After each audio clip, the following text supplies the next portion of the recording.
창세기 46장 28절에서 34절 말씀입니다. 야곱이 유다를 요셉에게 미리 보내어 자기를 고센으로 인도하게 하고 다 고센 땅에 이르니 요셉이 그의 수레를 갖추고 고센으로 올라가서 그의 아버지 이스라엘을 맞으며 그에게 보이고 그의 목을 어긋맞춰 안고 얼마 동안 울매 이스라엘이 요셉에게 이르되 내가 지금까지 살아있고 내가 내 얼굴을 보았으니 지금 죽어도 조카도다. 요셉이 그의 형들과 아버지의 가족에게 이르되 내가 올라가서 바로에게 아뢰어 이르기를 가나안 땅에 있던 내 형들과 내 아버지의 가족이 내게로 왔는데 그들은 목자들이라 목축하는 사람들이므로 그들의 양과 소와 모든 소유를 이끌고 왔나이다 하리니 바로가 당신들을 불러서 너희의 직업이 무엇이냐 묻거든 당신들은 이르기를 주의 종들은 어렸을 때부터 지금까지 목축하는 자들이온데 우리와 우리 선조가 다 그러하니이다 하소서. 애굽 사람은 다 목축을 가증히 여기나니 당신들이 고센 땅에 살게 되리이다. 아멘.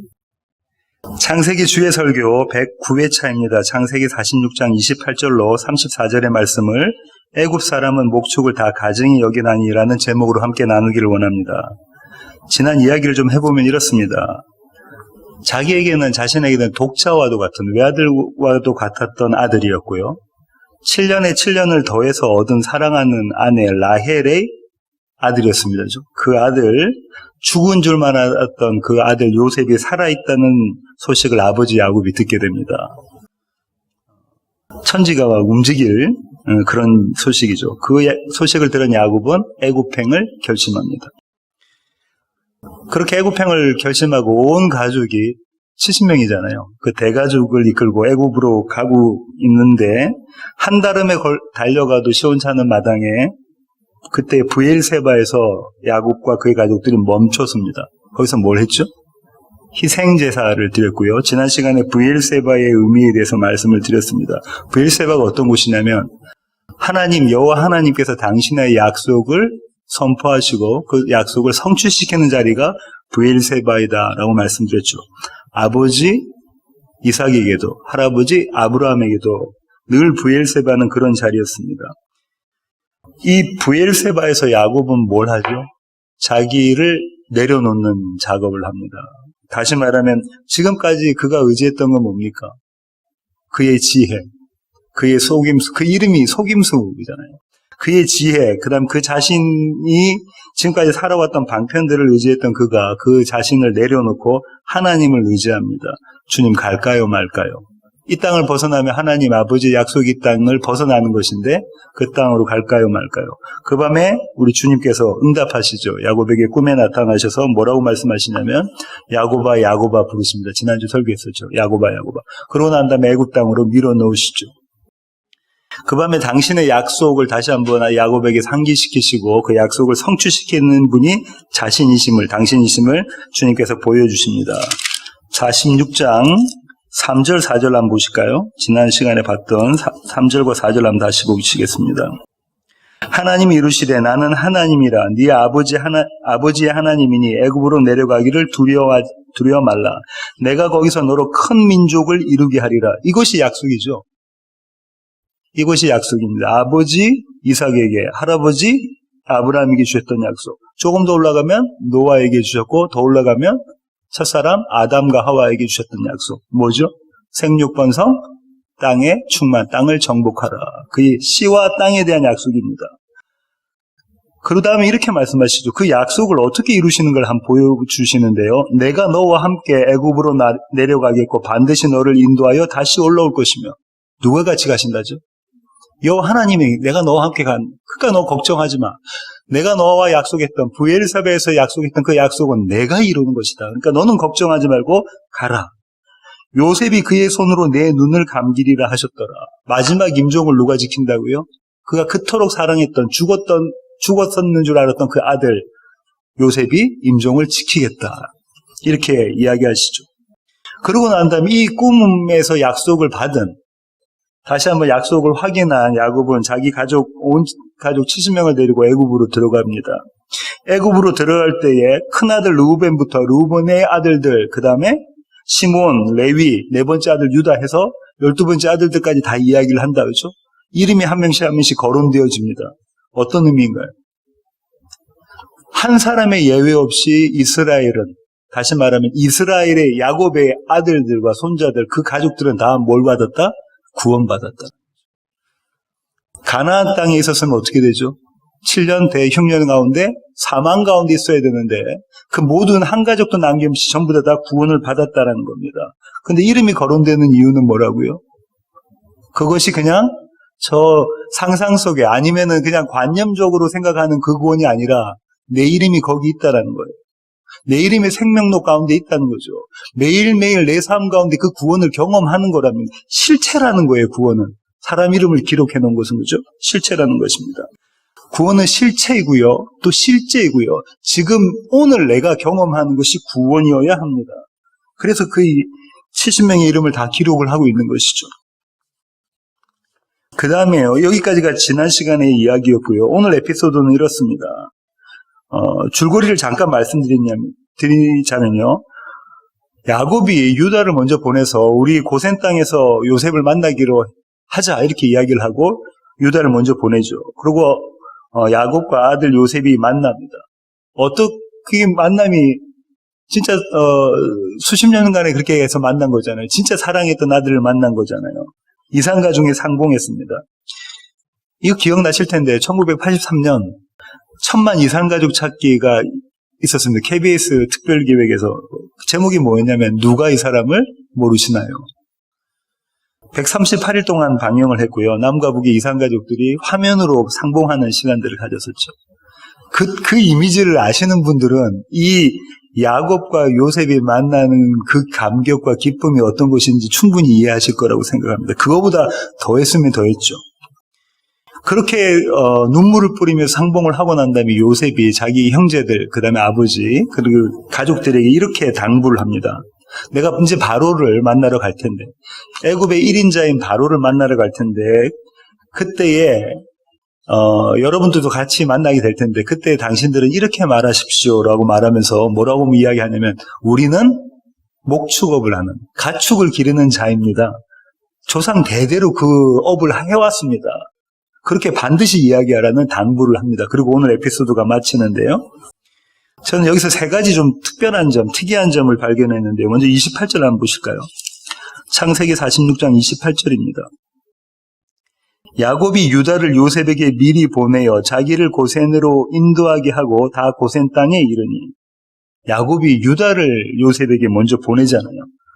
내가 이제 고센 땅으로 가니까 이제 고센으로 와 이렇게 이야기를 하는 그 전달을 가지고 아버지의 그 메시지를 가지고 유다와 요셉을 만나러 가는 장면입니다.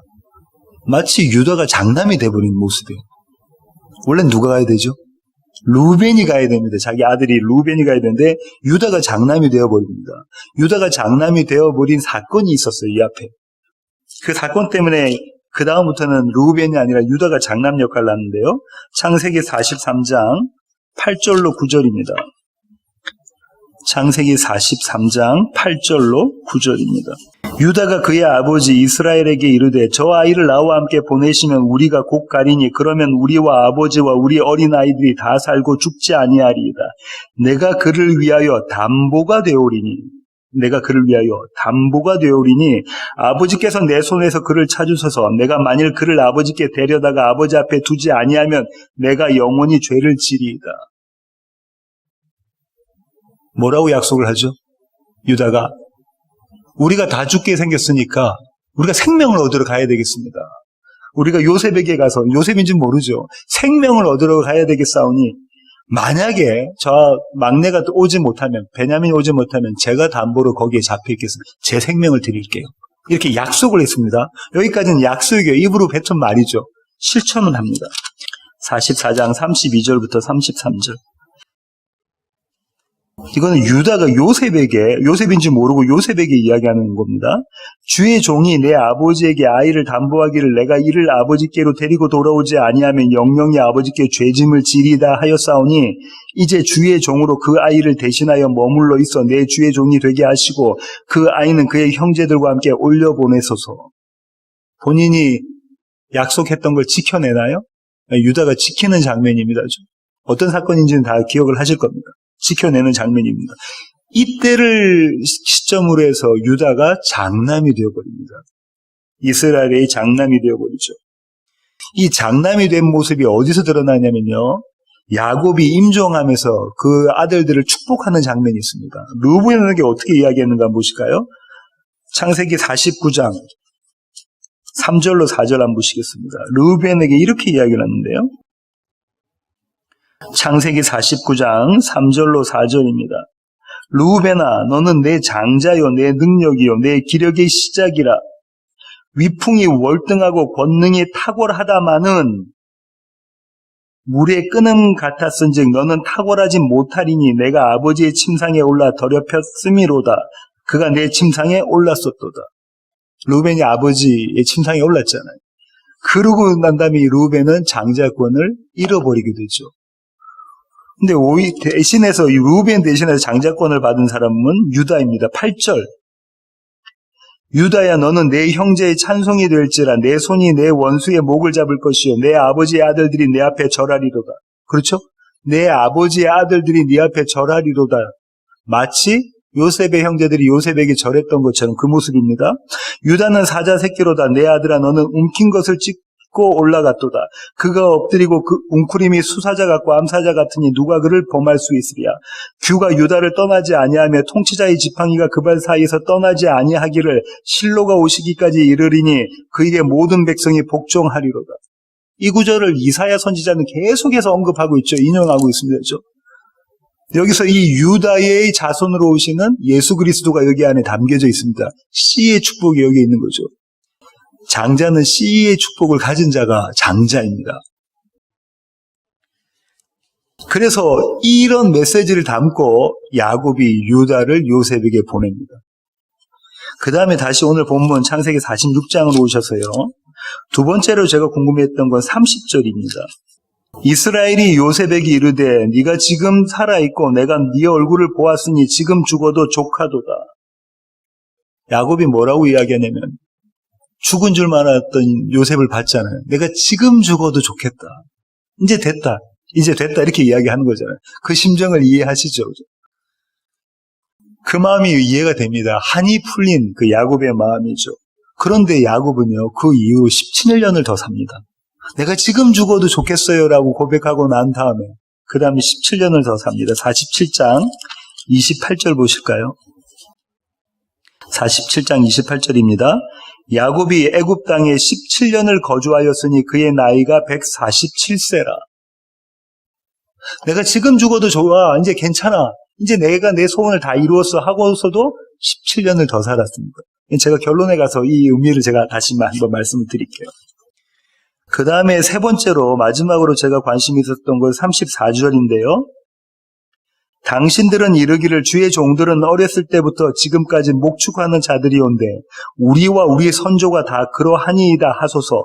애굽 사람은 다 목축을 가증히 여기나니 당신들이 고센 땅에 살게 되리이다. 애굽 사람들은 다 목축을 가증하게 여긴다고 한다. 그죠? 이건 무슨 의미냐면요. 김선희 목사님이란 분이 당신 책에 이렇게 써놨습니다. 애굽 사람들이 목축업을, 가축을 치는 사람들을 어떻게 생각했냐면요. 천민계급으로 생각한 거예요. 우리나라도 조선시대에 그 직업에 따라서 귀천이 있다, 그죠? 산농공상이라고 분명히 우리가 귀천이 있었잖아요. 애굽도 그랬다는 거예요. 7계급이 있었는데 이 목축업을 하는 것은 천민계층이었다는 거죠. 목축업을 하는 사람들은 심지어 그들이 섬기는 신을 섬기고 있는 그 사원 있잖아요. 거기도 출입을 못합니다. 그리고 다른 계급과는 결혼을 할 수가 없다고요. 그러니까 대단히 하위층에 있는 사람들이 목축업을 하는 사람들입니다. 그래서 이 다음 장면에 바로가 이 야곱과 요셉의 형제들을 만나잖아요.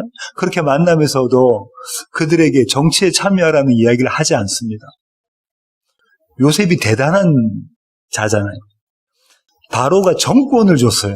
옥새를 주면서 네 마음대로 정치해 했단 말이죠. 그럼 그 형제들이 왔어요. 그럼 이렇게 영민한 가족이면 한 자리씩 다 맡겨도 됐잖아요. 그런데 바로가 일체 그 얘기를 하지 않습니다. 왜 그랬을까요?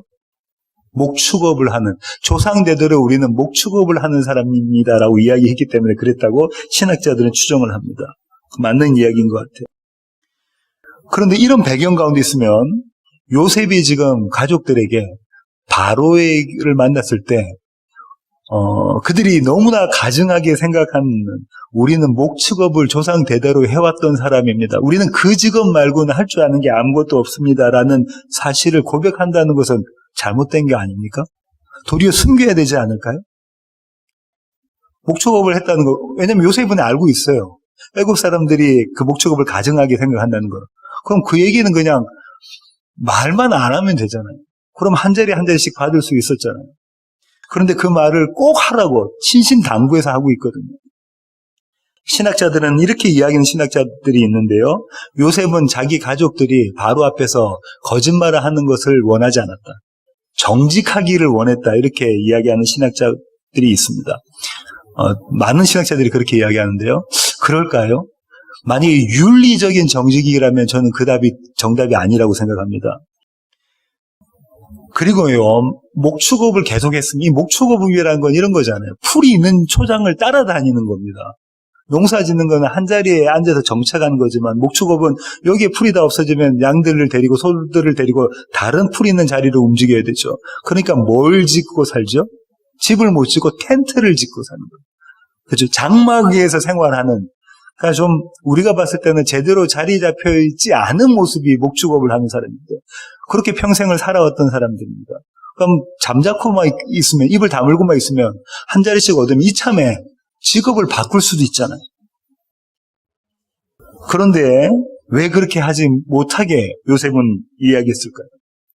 또 신학자들은 이렇게 이야기합니다. 그들은 사는 거주지를 옮겼지만 직업은 바꾸기를 원치 않았다. 그들 스스로가 직업을 바꾸기를 원치 않았다라고 이렇게 이야기하는 신학자들도 있습니다. 그런지 잘 모르겠어요. 또 어떤 구절이 있냐면 33절과 33절을 보시면 이렇게 얘기되어 있잖아요. 바로가 당신들을 불러서 너희의 직업이 무엇이냐 묻거든. 바로가 반드시 물어볼 거라고 그러죠. 너희의 직업이 뭐냐? 형제들 보고 물어볼 거라고 하는 거죠. 그러면 당신들은 이렇게 대답하십시오라고 이야기되어 있잖아요. 여기서 이르기를이라는 히브리어 단어가 아마르인데요. 말하다도 되고요. 약속하다도 되고요. 명령하다도 되고 여러 가지 경우에 여러 가지 다른 뜻으로 비슷한 뜻으로 쓰이는데요. 대부분의 영어 성경은 이걸 어떻게 번역해놨냐면 이렇게 해놨습니다. 반드시 그렇게 말하라는 거예요. 뭐라고요? 우리는 조상대대로 가축을 치면서 살아왔어. 우리는 천민계급, 애굽이 생각하는 천민계급의 사람들입니다라는 것을 반드시 이야기하라는 거예요. 도대체 왜 요셉은 이렇게 여러 번에 걸쳐서 신신당부로 그들이 어떤 자임을 고백하게끔, 그렇게 바로 앞에 고백하게끔 만들었을까요? 이에 대한 해석에 대해서 신학자들이 견해들은 이렇습니다. 사람은 환경의 영향을 받습니다. 그죠? 그런가요? 어느 환경에서 자라고 어느 환경에서 사느냐에 따라서 영향을 받게 되죠. 그래서 유명한 동양 철학자 중국의 맹자의 어머니는 어떻게 했죠? 3번 이사를 합니다. 아들을 위해서 맹모 삼천지교라고 있죠. 그런 것일까? 만약에 그렇다면 이런 거죠. 애굽의 문화와 애굽이 섬기는 신들을 이들이 섬기지 않게 하기 위해서 그렇게 했다는 겁니다. 가능한 얘기인데 반쯤은 맞고 반쯤은 틀립니다. 더 정확한 얘기는 이겁니다. 두 민족을 대조시키려고 하는 거예요. 지금 왜 이렇게 지금 요셉이 이야기하고 신신당부를 하냐면 두 민족을 대조시키려고 하는데 그 두 민족이 누구냐면 애굽 사람들과 이스라엘입니다. 이스라엘 사람들. 애굽과 이스라엘. 애굽은 다시 말하면 세상이다. 그죠? 바벨론도 세상이고요. 해를 섬겼던 애굽과 달을 섬겼던 바벨론은 세상을 말하는 겁니다. 세상과 이스라엘을 대조시키고 있는 장면이에요. 세상은 그 애굽은 이집트는 나일강이 흐르잖아요. 그 나일강이 범람하면은 물이 흘러 넘쳐가지고 거기가 아주 기름지거든요. 그럼 거기에 사탕수수도 심고 그 다음에 밀도 심고 해가지고 농사 너무 잘 된 데가 나일강입니다. 아주 오래전부터 농사를 짓다 보니까 한 곳에 정착해서 살고, 정착한다는 얘기는 문화가 만들어지고 건물이 세워지고 견고한 성들이 세워지고 하는 자리인 거예요. 애굽 사람들은 그런 겁니다. 높은 문화를 즐기면서 살았던 사람들인 거예요. 애굽 사람들은. 농업을 하면서요. 이스라엘 사람들은 아까 말씀드린 것처럼 이곳저곳을 떠돌아다니는 나그네 신세입니다. 집을 짓지를 못해. 벽돌로 집을 짓지를 못합니다. 애굽 사람들은 벽돌로 집을 짓습니다. 그 벽돌은 진흙으로 만드는 거예요. 나일강변에 있는 진흙으로. 그렇죠? 그렇게 해서 벽돌을 짓습니다. 그 출애굽기에서 그 내용이 나오잖아요. 집을 넣어가지고 벽돌을 짓는 내용이 나오잖아요. 근데 반면에 이스라엘 사람들은 텐트를 치고 사는 사람들이에요. 조금 지나고 나면은 그 동네 풀 다 먹고 나면은 텐트 걷어서 움직여야 되는 그런 문화적으로 보면 아주 떨어져 있는 수준이 낮은 그 모습이라고. 이 두 가지를 지금 대조시키고 있는 거예요. 두 민족을요. 이 두 민족은요, 역사의 처음에 나타납니다. 농사를 지었던 사람과 가축을 쳤던 사람이 두 사람이 나타나요. 형제입니다. 가인과 아벨입니다. 이 모습을 지금 보여주기 위해서 그 모습을 지금 가지고 온 겁니다. 창세기 4장 2절 보시겠습니다. 창세기 4장 2절. 찾으셨으면 제가 한번 읽어보겠습니다. 그가 또 가인의 아우 아벨을 낳았는데 아벨은 양치는 자였고 가인은 농사하는 자였더라. 가인은 뭐 하는 사람이라고요? 농사하는 사람입니다. 이 가인의 후손들이 어떻게 나오죠? 나중에 문화를 만듭니다. 그죠? 문화를 만드는 장면이 나와요.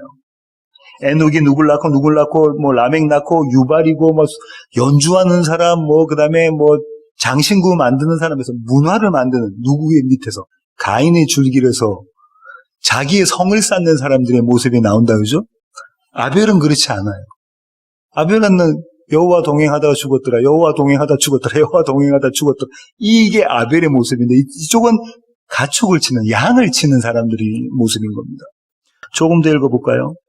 세월이 지난 후에 가인은 땅의 소산으로 제물을 삼아 여호와께 드렸고 아벨은 자기도 양의 첫 새끼와 그 기름으로 드렸더니 여호와께서 아벨과 그의 제물은 받으셨으나 가인과 그의 제물은 받지 아니하신지라.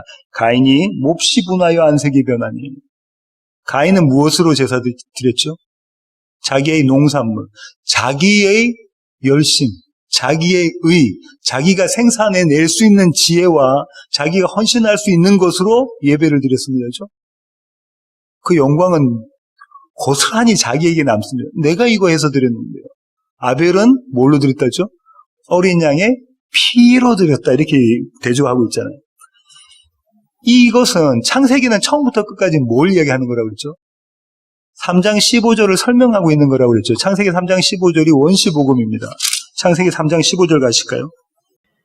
내가 너로 여자와 원수가 되게 하고 내 후손 또 여자의 후손과 원수가 되게 하리니 여자의 후손은 내 머리를 상하게 할 것이요 너는 그의 발꿈치를 상하게 할 것이니라 하시고. 이것이 복음입니다. 그죠? 여자의 후손과 또 뱀의 후손들이 있는데 여자의 후손으로 나온 자가 뱀의 후손이 여자의 후손의 발뒤 껍질을 물면 여자의 후손으로 나온 자가 뱀의 머리를 상하게 한다. 십자가 복음이잖아요. 이 십자가 복음은 세상의 역사 가운데 두 종류의 민족들이 등장하는 겁니다. 이스라엘과 이방이 등장하죠. 여기서 이방이라는 것은 신약에 이야기하는 이방이 아니라 예수 그리스도를 주로 믿지 않는 그 나머지 세상입니다. 애굽과 바벨론을 이야기하는 거죠. 이 두 부류를 설명하고 있는 겁니다. 지금 그 얘기하고 있는 거예요. 처음부터 끝까지 창세기는 그 얘기를 하고 있거든요. 지금 그 얘기를 하고 있는 겁니다. 그러니까 다시 말하면은 지금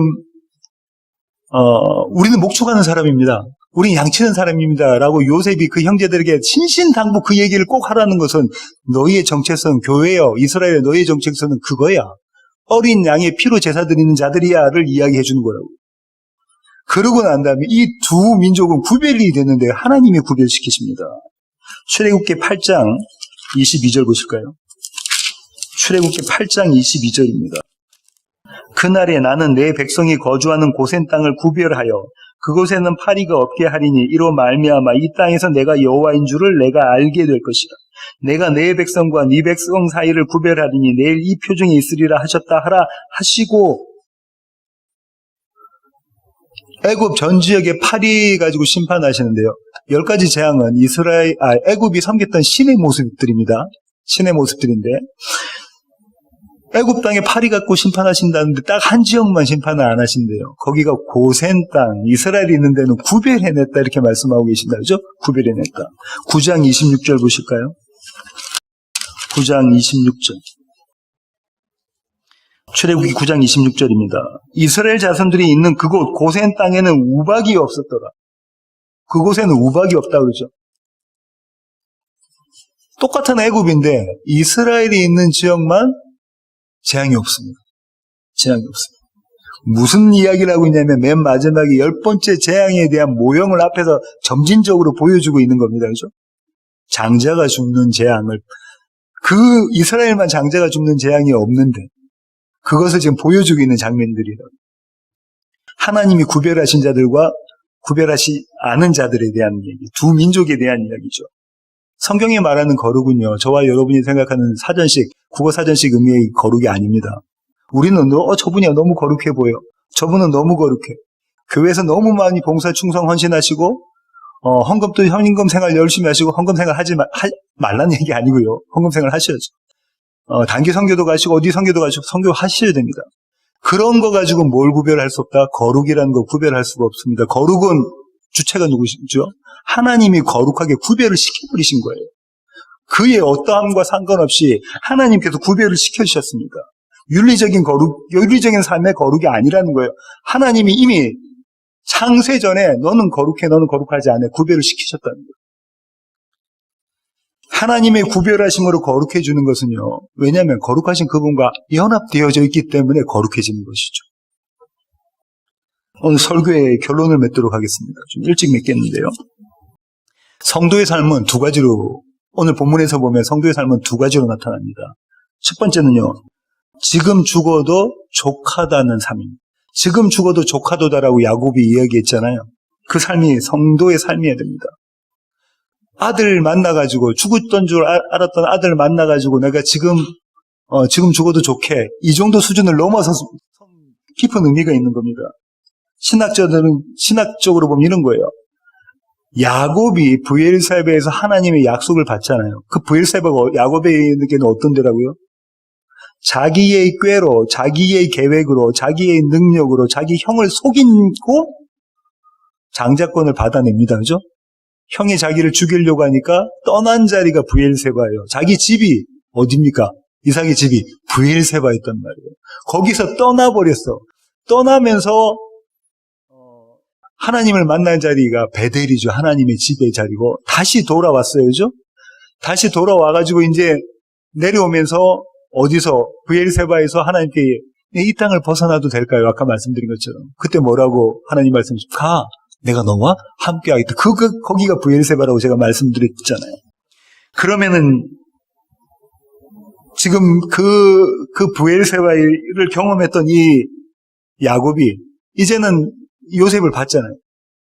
요셉을 봤다는 거는 너에게 씨의 축복을 주겠다라는 거를 성취를 본 거예요. 하나님께서 당신의 약속을 지켜내시는 걸 본 거예요. 이것을 본 자의 고백이 뭐라고요? 내가 오늘 죽어도 족합니다.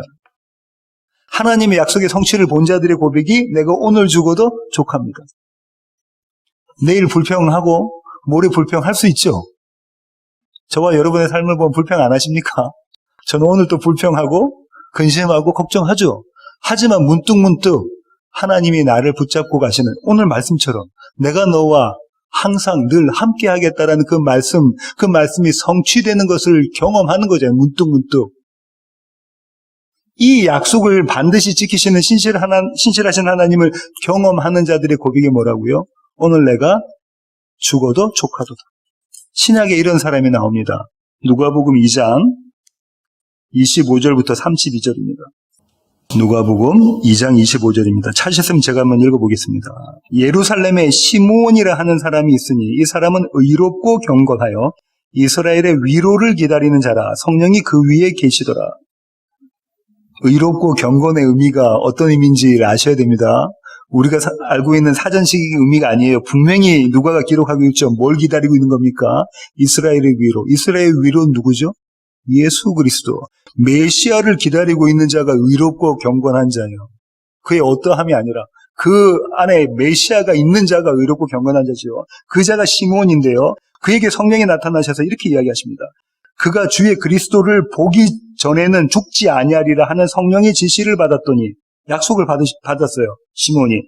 네가 주를 보기 전에는, 메시아를 보기 전에는 죽지 아니하리라.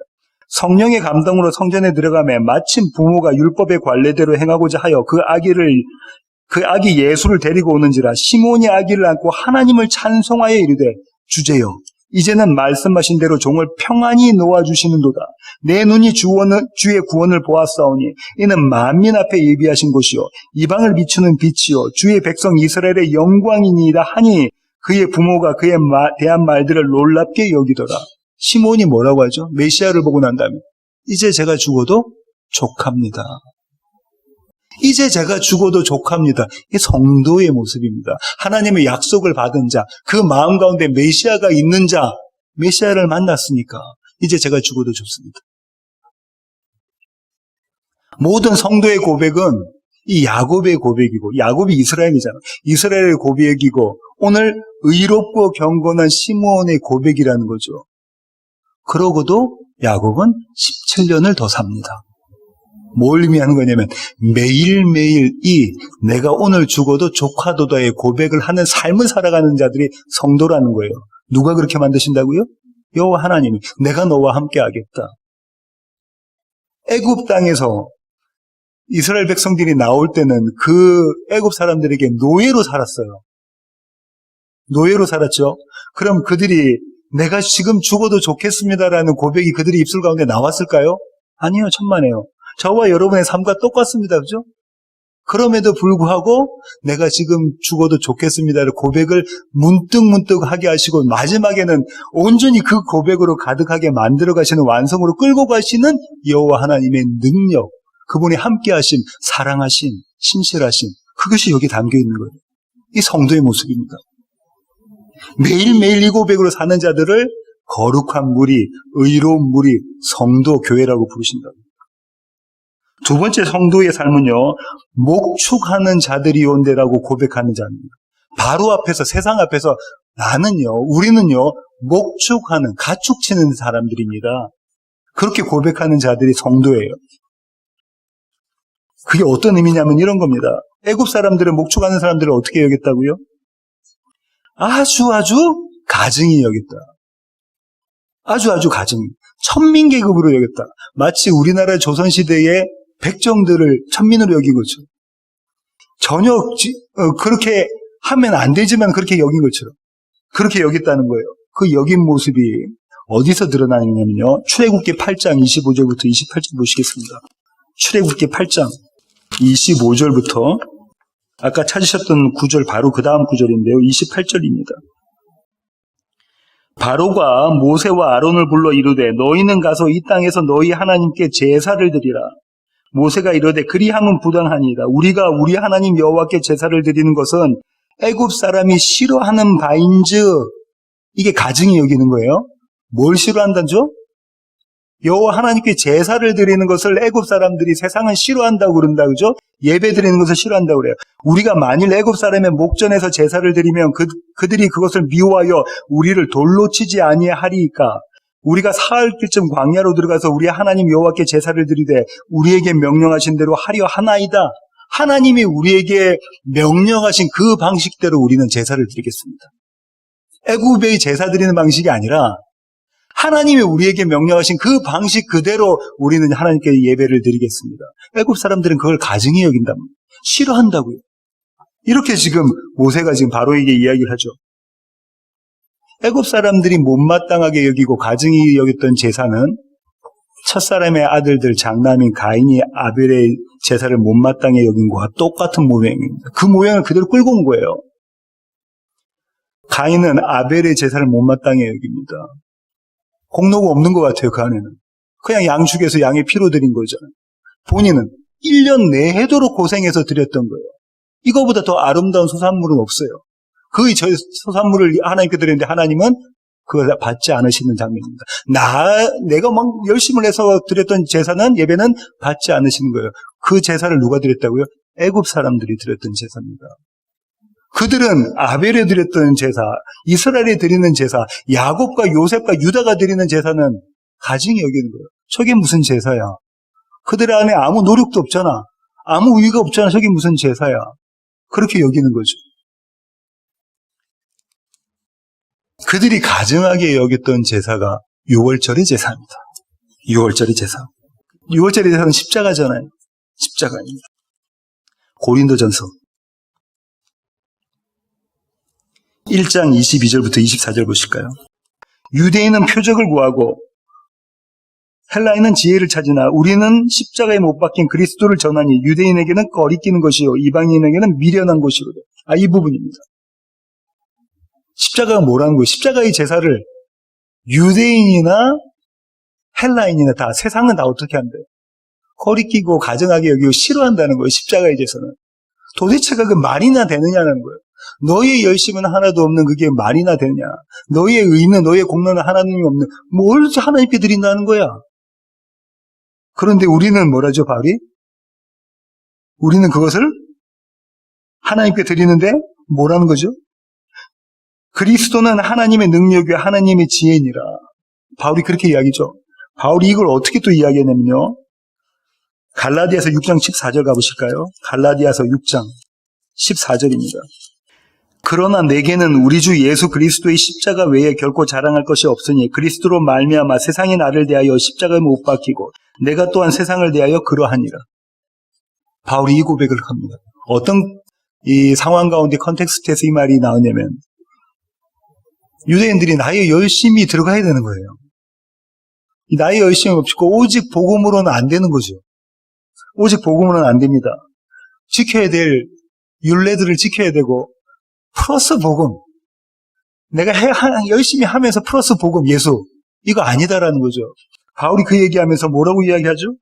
내가 세상에 대해서는 죽었고 세상은 나에 대해서 죽었다는. 왜? 십자가 때문에 그렇다는 거 이야기를 하고 있는 거잖아요. 이 십자가 때문에 그렇다는 겁니다. 그래서 바울이 이렇게 이야기하죠. 나는 이 십자가 외에는 자랑할 것이 아무것도 없다. 이 얘기를 하고 있잖아요. 마지막으로 출애굽기 12장 26절부터 28절 한번 다시 한번 찾아보시고 오늘 설교를 마칠까 합니다. 출애굽기 12장 1절부터 먼저 한번 보겠습니다. 12장 1절부터 14절 먼저 보시게요.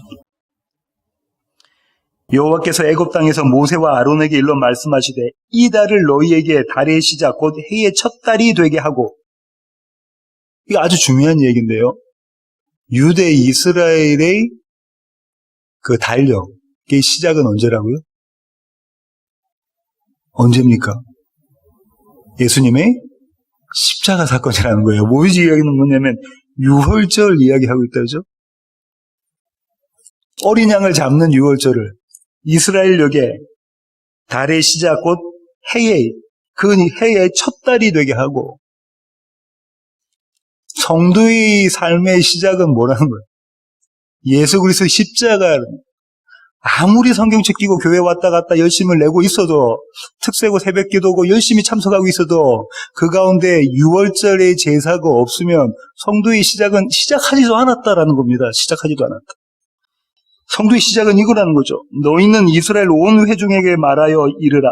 이달 열흘에 너희 각자가 어린 양을 잡을지니 각 가족대로 그 식구를 위하여 어린 양을 취하되 그 어린 양에 대하여 식구가 너무 적으면 그 집의 이웃과 함께 사람 수를 따라서 하나를 잡고 각 사람이 먹을 수 있는 분량에 따라서 너희 어린 양을 계산할 것이며 너희 어린 양은 흠없고 1년 된 수컷으로 하되 양이나 염소 중에 취하고 7절 그 피를 양을 먹을 집 좌우 문설주와 임방에 바르고 그 밤에 그 고기를 불에 구워 무교병과 쓴나물과 아울러 먹되 10절 아침까지 남겨두지 말고 아침까지 남은 것은 곧 불사르라.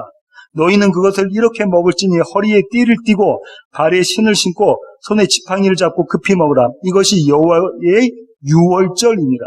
내가 그 밤에 애굽 땅에 두루다니며 사람이나 짐승을 막론하고 애굽 땅에 있는 모든 처음 난 것을 다 치고 애굽의 모든 신을 내가 심판하리라. 나는 여호와라. 내가 애굽 땅을 칠 때에 그 피가 너희가 사는 집에 있어서 너희를 위하여 표적이 될지라. 내가 피를 볼 때에 너희를 넘어가리니 재앙이 너에게 내려 멸하지 아니하리라. 너희가 이 날을 기념하여 여호와의 절기를 삼아 영원한 규례로 대대로 지킬지니라. 이 구절을 읽고 은혜가 되셔야 되고, 이 구절을 읽고 성도라면 눈물을 흘리셔야 되는 건데, 이 날이 성도의 시작이야. 이때부터 성도야 라고 부르시면서 흠없고 1년 된 수컷 어린 양을 잡으라고 하죠. 그 어린 양을 잡고 문지방에 그 어린아이 피를 바르잖아요. 그 어린 양을 어떻게 하랍니까? 먹어라.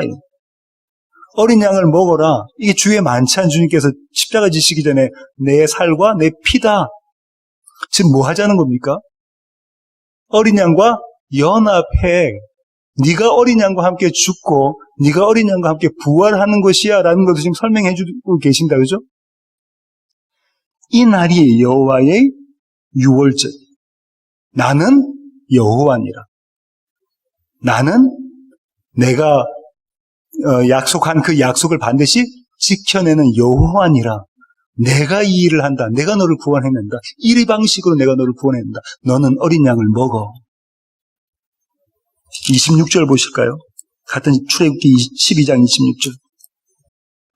이후에 너희의 자녀가 묻기를 이 예식이 무슨 뜻이냐 하거든 너희는 이르기를 이는 여호와의 유월절 제사라. 여호와께서 애굽 사람에게 재앙을 내리실 때에 애굽에 있는 이스라엘 자손의 집을 넘으사 우리의 집을 구원하셨느니라 하라 하매 백성이 머리 숙여 경배하니라. 이스라엘 자손이 물러가서 그대로 행하되 여호와께서 모세와 아론에게 명령하신 대로 행하니라. 유월절 제사를 기념해서 지키라고 하죠. 유월절을 지키라고 하죠. 우리는 주의 만찬을 기념해서 지키고 있습니다. 그죠? 주의 만찬이 그냥 경건해야 돼? 이 경건은 어떤 거라고요? 주님과 내가 하나 되는 거, 한 몸 되는 거, 그렇게 연합하는 거, 그걸 아는 것, 그것이 유월절 만찬이고 주의 만찬이다. 그죠? 여기서 지금 뭐라고 이야기했냐면요. 이스라엘 온 자손이 그것 하나님께서 말씀하신 대로 다 지키더라. 이게 기적입니다. 기적 아닙니까? 그 중에 한 명이라도 나는 유월절 어린 양 안 잡을래요. 나는 그 어린 양 안 잡고 문지방에 피 안 바르고 이게 무슨 뚝딱지 같은 소리입니까? 헬라 사람들이 봤을 때는 이건 너무 무식한 얘기고요. 유대 사람들이 예수님 당시 유대 사람들이 봤을 때 이거 꺼리키는 거예요. 이게 뭡니까 도대체? 나의 의로 내세울 게 아무것도 없는 이게 뭡니까? 라고 할 만한데 하나님이 이 일을 다 하게 만드십니다. 나는 여호와라. 우리의 구원을 그렇게 이루어 가신 신실하신 하나님, 내가 아니라 내 안에 계신 하나님이 이루시는 역사, 이것이 저와 여러분이 오늘에 경험하는 구원입니다. 날마다 이 유월절 제사에 참여하지 않고 세상 사람들이, 애국 사람들이 가증히 여기는 그 제사를 드리지 않는 자는 영원한 제사에 참여할 수 없습니다. 유월절 제사, 영원한 제사, 그 제사만 드리는 그날에 참여할 수가 없는 거예요. 오늘 매일의 날마다의 삶 가운데 이 제사를 경험하는 자, 이 유월절을 경험하는 자, 이 십자가와 빈무덤을 경험하는 자가 마지막 날에 주님 부르실 때 그날에 참여할 수 있는 자들인 거죠. 이 사람들이, 이렇게 모인 자들이 거룩한 무리, 성도고요, 교회입니다. 이 은혜로 가득한 세워지는 교회 모든 지체들 되기를 원합니다. 기도하시겠습니다. 주님, 그렇습니다. 세상은 이스라엘의 제사를 가증히 여기고 싫어합니다. 가인은 아벨의 제사가 아무 공로 없는 것을 보고 그것을 우습게 여깁니다. 하지만 바울이 고백했던 것처럼 그 안에 하나님의 놀라운 비밀이 숨겨져 있습니다. 바울이 고백했던 것처럼 나는 십자가만, 나는 그리스도만 자랑하리라는 그 고백이 우리 모두의 고백될 수 있도록 주님 저희들을 붙잡아 주시옵소서. 세상이 가증히 여기는 그 제사, 유월절의 제사를 날마다 드리는 그런 세워지는 교회의 모든 지체들 되게 주님 저희들을 꽉 붙잡아 주시옵소서. 이제는 우리 주 예수 그리스도의 놀라우신 구원의 은혜와 하늘 아버지의 크고 극진하시는 사랑과 우리 안에 내주하셔서 유월절 제사를 드리게 만들어 가시는 성령님의 충만하심이 이제 주님 앞에 머리 숙인 세워지는 교회 모든 지체들 머리 위에 이제로부터 영원토록 함께 하시기를 예수 그리스도의 귀하신 이름으로 간절히 축원하옵나이다. 아멘.